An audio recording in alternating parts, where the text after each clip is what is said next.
And Natasha Clark is here because there is... let me make sure I get this right.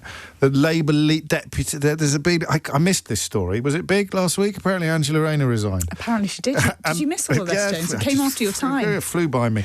And a deputy leadership battle is therefore underway. That's right. And in the last few minutes, we've got a fourth person who's entered that deputy Labour leadership race, and that is Lucy Powell. She was, until Friday... Leader of the House. The Leader of the House of Commons. Well done. But she got demoted. She got sacked, actually, on Friday. So it is a really interesting debate going on now in the Labour Party about whether that is the suitable person. She's just released a statement talking about how she is a proud Mancunian and she believes that that's a real key part of her talents and experience. She says that she will make sure our Labour government, led by our Prime Minister, is successful in delivering the mandate of change. She says she wants to see bold policies rooted in progressive Labour values, and she says, I'll fight every day to deliver this change. So interesting for her. She's the fourth person, like I say, to throw their hat into the ring. We've had a string of people in the last few days rule themselves out. Last night, the left-wing candidate Belle Ribeiro-Addy was first out of the blocks. She's a Clapham MP. She's previously voted against the government on benefits cuts and the decision to ban Palestine action. She says that many members and voters were unhappy about the situation in Gaza.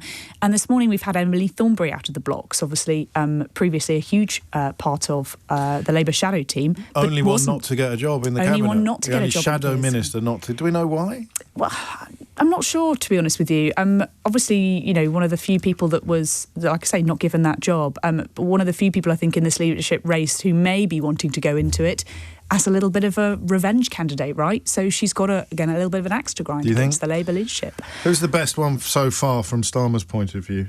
So today we've had Bridget Phillipson, right. and I think she will be number 10's preferred candidate. And will that have been an entirely independent decision by Bridget Phillipson, currently the Secretary of State for Education? I imagine that somebody in number 10 may have given her the nod. Have you thought about running? For sure. And there's, it may not be a coincidence. It may be a coincidence. It may not be a coincidence that she is today, instead of Starmer, instead of Angela Rayner, addressing the TUC conference today in Brighton. That is usually a job that Keir Starmer or Angela Rayner would have done. So she is getting top billing there.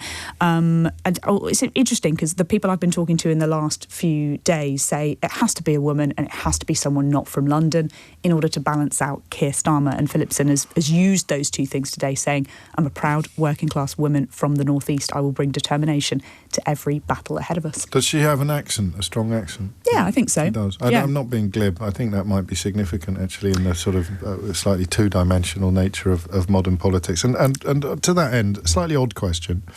Why would anyone want to be deputy leader of the Labour Party? Beyond ambition and kind of a bit of a shortcut to a knighthood or a damehood?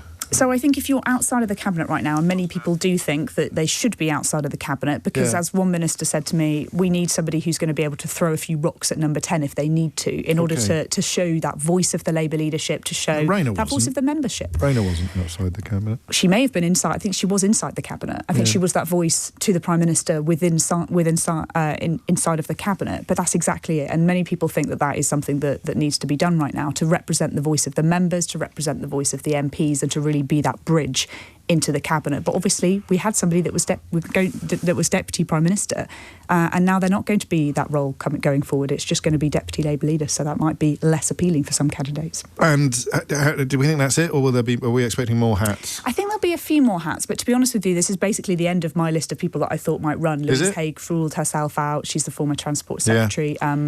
We had Rosina Allen-Khan rule themselves out. A few cabinet ministers. Wes Streeting's ruled himself out. So this could be the end of the road. This could be it. They've only got a couple of days before nominations close, because it's a very, very quick leadership contest. Watch this space. Natasha Clark, LBC's political editor, thank you very much indeed.